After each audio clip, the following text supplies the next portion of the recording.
Lijep pozdrav svima! U današnjem videu govorimo o Transnistriji, odnosno Pridnjestrovskoj Moldavskoj republici ili Pridnjestrovlju. To je regija Moldavije koja kontroliše svoje granice, ima svoju vladu, vojsku i svoju valutu. Međutim, službeno nije priznata ni od jedne druge države na svijetu. Na ovom području vrijeme kao da je stalo, statue Lenjina i ostalih komunističkih simbola mogu se vidjeti na svakom uglu. U ovoj epizodi vam otkrivamo kako izgleda život u zemlji koja službeno ne postoji. Ako pogledamo političku kartu svijeta i tražimo Pridnjestrovlje među nezavisnim državama, nećemo biti baš uspješni. Razlog tome je činjenica da za međunarodnu zajednicu i za vlasti svih zemalja svijeta Transnistrija, odnosno Pridnjestrovlje, kao država ne postoji.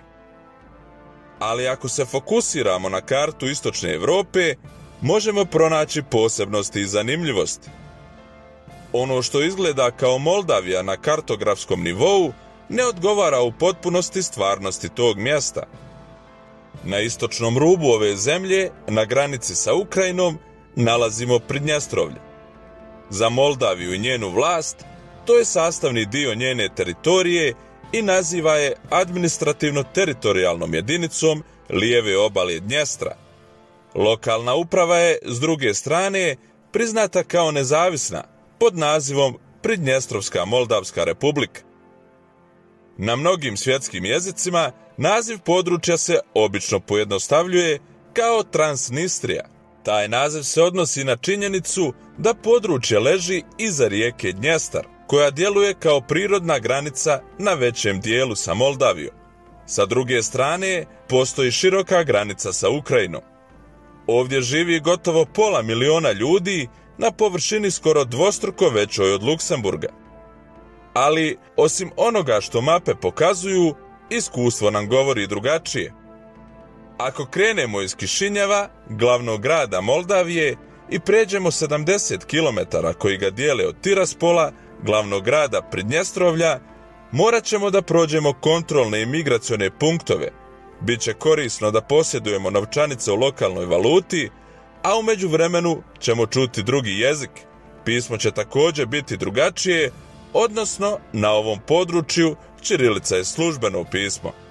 Ovo nije ništa novo, to se dešava još od 1992. godine. Historijski gledano, Moldavija i Rumunija, odnosno njihovo stanovništvo, je oduvijek smatrano dijelom zajedničkog entiteta. Obje zemlje imaju duboko ukorijenjene kulturne veze, zajednički rumunski jezik i latinsku osnovu. To nije pak slučaj u Pridnjestrovlju, gdje je veći udio etničkih Rusa i Ukrajinaca i gdje se koristi ćirilično pismo. Da bismo shvatili kako je došlo do ove situacije, moramo se vratiti u period Drugog svjetskog rata. Poslije tadašnjih sukoba, sporazumom između Nijemaca i Sovjeta, 1940. godine stvorena je Moldavska Sovjetska socijalistička republika, koja je odvojena od Velike Rumunije. Sljedeće godine sadašnje područje Moldavije došlo je pod nacističku vlast. Tamo se dogodio jedan od najgorih zločina u Drugom svjetskom ratu, a procjenjuje se da je ubijeno više od 150.000 Jevreja. 1944. godine Sovjetski savez će povratiti kontrolu nad teritorijom. Susjedna Rumunija, iako je bila saveznik socijalističkog režima, držala je svoju vladu odvojenom. Na taj način su ove granice za Moldaviju ostale važeće skoro pola vijeka. Međutim, unutra je bila različita priča. Zapadni dio je bio latinski i identificiran s Rumunima, dok je istočni dio zemlje bio slovenski i bio izuzetno povezan sa Ukrajincima i Rusima. Ovakva situacija se nastavila sve do 1980. godina, kada je pala moć Sovjetskog saveza. U Moldaviji je oživio nacionalistički osjećaj povezanosti sa Rumunijom. Usvojena je latinica koja je zamijenila ćirilicu. I usvojena je sadašnja zastava koja ima očigledne sličnosti sa rumunskom. U Pridnjestrovlju se to smatralo prijetnjom, jer su stanovnici ovog područja smatrali da će biti u manjini ako bi ta unija napredovala. Zato je 1990. godine proglašena nezavisnost ove teritorije. Ova napeta situacija se nastavila sve do 1992. godine, kada je Moldavija pokušala da povrati kontrolu nad teritorijom i izbio je rat koji je trajao 3 mjeseca. Zahvaljujući pomoći sovjetskih trupa koje su bile tamo, Transnistrija je uspjela da se odbrani i potpisan je prekid vatre. Na taj način je okončan rat u kojem je 1000 ljudi dalo svoje živote. Od tada, više od 3 decenije kasnije, situacija je ostala nepromijenjena. Država Moldavija ima međunarodno priznanje nad transnistrijskom teritorijom, ali je zapravo ne kontroliše.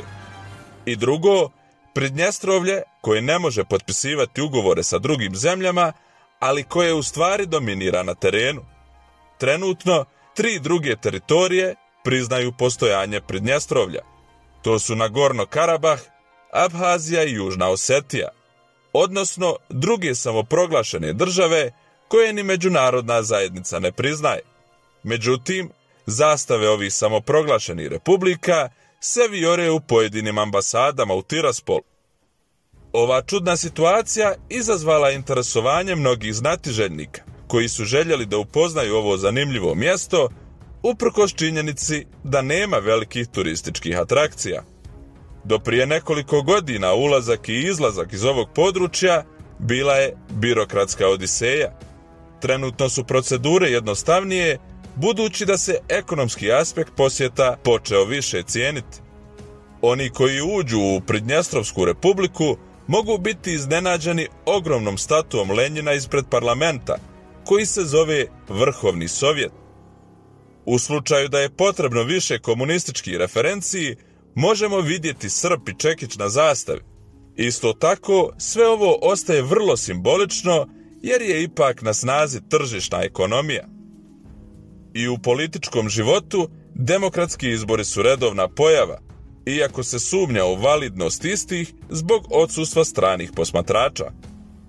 Teška industrija i proizvodnja električne energije glavni su ekonomski motori zemlje, barem u teoriji, jer u praksi postoji stalna podrška Rusije, njenog najvećeg saveznika.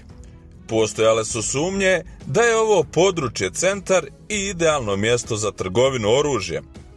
Najrelevantnija ekonomska grupa i moćni ekonomski pokretač je Šerif, konglomerat koji uključuje prodavnice hrane, prodaju automobila, benzinske pumpe i medije, također i fudbalski tim Šerif Tiraspol.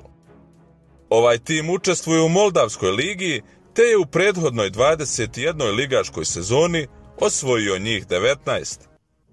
U ovom trenutku mnogi se pitaju zašto postoji Pridnjestrovlje, odnosno država koja ima svoje zakone, vladu, policiju i izdaje pasoše, ali je niko takvom ne smatra. Ruska podrška je nezaobilazna, i to ne samo finansijska. Od kraja rata u mjestu se nalaze ruske trupe, što je kritikovala Moldavija, koja smatra da je to miješanje u njihovu unutrašnju politiku i poslove. Nakon aneksije Krima, ruski interes da zadrži svoj uticaj na tom području je više nego jasan. U ovom slučaju radi se o populaciji koja se poistovjećuje sa evroazijskim divom.